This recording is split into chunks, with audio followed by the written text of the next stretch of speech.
Hi hello నమస్తే welcome back to my YouTube channel Umasri collections and vlogs. నేనైతే మళ్ళొక వీడియోతోని మీ ముందుకైతే వచ్చేసిన. ప్లీజ్ వీడియోనైతే చూస్తున్నారు కానీ లైక్ చేయట్లేదు. లైక్ చేయండి. సబ్స్క్రైబ్ చేసుకొని వాళ్ళు సబ్స్క్రైబ్ చేసుకోండి. ప్లీజ్ మీకు తెలిసిన వాళ్ళకు కూడా వీడియోని షేర్ చేయండి.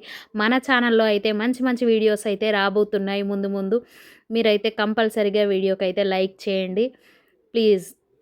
ఈ వ్లాగ్ వచ్చేసి ఉగాది రోజు మేమేం చేసాము, ఎక్కడికి వెళ్ళాము అనేదైతే వీడియోలో మొత్తం చెప్పబోతున్నాను. క్లియర్గా చూసేయండి. మాకైతే పండగ లేదనమాట. ఎందుకంటే మా హస్బెండ్ వాళ్ళ నానమ్మ చనిపోయారు. 1 ఇయర్ వరకు మాకు పండగలైతే చేసుకోము. అందుకని ఇంకా మా అమ్మ వాళ్ళైతే కాల్ చేశారు ఉగాది రోజు రమ్మని. మా అమ్మ ఇంకా మా అక్క వాళ్ళు కాల్ చేశారు. సో మేమైతే స్టార్ట్ అయ్యాము వెళ్దామని చెప్పేసి. ఇంకా మేము పొద్దున్నే స్టార్ట్ అయ్యాము. టిఫిన్ ఏం చేయలేదన్నమాట. ఇక్కడైతే టిఫిన్ కోసమని ఆగాము. హోటల్ అయితే బాగుంది, టేస్ట్ కూడా బాగానే ఉంది, కానీ రేట్లు కూడా బాగా ఉన్నాయని అనిపించింది నాకు. మరి సిలిండర్ల కొరత వల్ల లేకపోతే నార్మల్గా అంతే రేట్ ఉందా నాకైతే తెలియదు.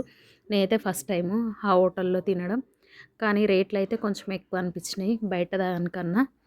టేస్ట్ మాత్రం బాగుంది. మేమెవరం ఏమేమి ఆర్డర్ చేసుకున్నాము అనేది అయితే చూసేయండి. నేనైతే ఇడ్లీ చేసుకున్నాను. మా హస్బెండ్ వచ్చి సాంబార్ వడ చేసుకున్నాడు. ఇంకా మేమైతే టేస్ట్ చేసి ఎలా ఉంది అని అడిగారు.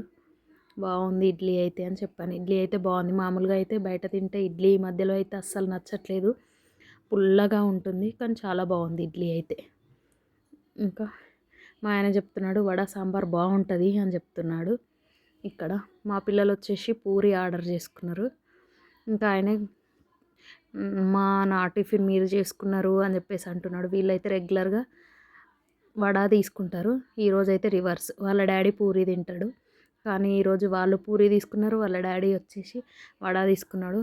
అందుకనే అలా కామెంట్ చేస్తున్నాడు, నా టిఫిన్ మీరు బుక్ చేసుకున్నారు అని చెప్పేసి.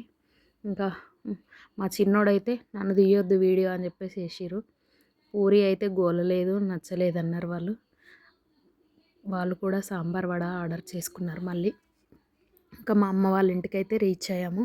మేము వెళ్ళేసరికి మా అమ్మ పచ్చడ భక్షాలు అన్నీ చేసి రెడీగా పెట్టింది. మేమైతే కుండలో చేస్తాము పచ్చడ. మీరు ఎందులో చేస్తారో చెప్పండి, కామెంట్ చేయండి. మేమైతే ఇలా కంపల్సరీ కుండలోనే చేస్తాము. ఇంకా కుండ లేకపోతే సర్వ అంటాం మేము, చిన్నది, దాంట్లో చేస్తాము. ఇంకా పూజ కంప్లీట్ చేసి అవన్నీ అయితే రెడీగా చేసింది. ఇప్పుడైతే మా బాబుకి పోసిందనమాట మా అమ్మ పచ్చడి. దీన్నైతే మేము దొప్ప అంటాం, మోతుకాకులతో కుడతారు కంపల్సరీ. ఉగాది రోజు అయితే అలానే కుడతారు, దాంట్లోనే తాగుతారు.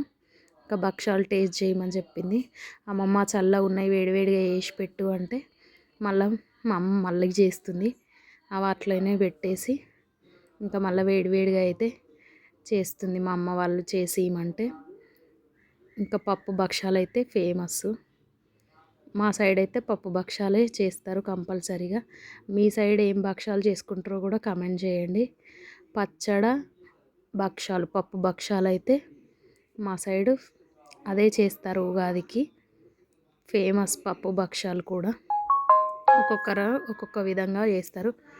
ఇంకా మా అమ్మ అయితే ఇలా చేసింది, నేనైతే కాలుస్తున్నాను. మా అమ్మ చేస్తే భక్షాలు నెయ్యి వేసి కాల్చుకుంటే చాలా బాగుంటుంది. ఇంకా తినేటప్పుడు కూడా దానిపైన నెయ్యి వేసుకుంటే చాలా అంటే చాలా బాగుంటుంది.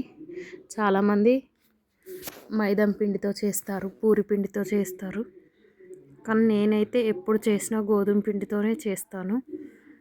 ఇంకా ఇక్కడైతే చేయడం కాల్వడం కూడా అయిపోయింది, రెడీ అయిపోయినాయి భక్షాలన్నీ.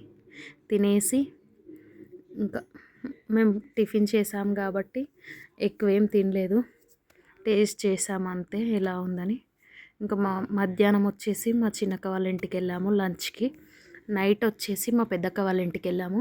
మా పెద్దక్క వాళ్ళ ఊర్లో ఇలా దేవుడిది కళ్యాణం చేసి ఇంకా షావ తీస్తున్నారు. మీ ఊర్లో ఏమంటారో, మేమైతే షావ తీస్తున్నారు అని అంటాము. ఇక్కడ స్వామివారిని ఇలా ఊరంతా తిప్పుతారనమాట. అలా చేస్తుంటే మా బాబు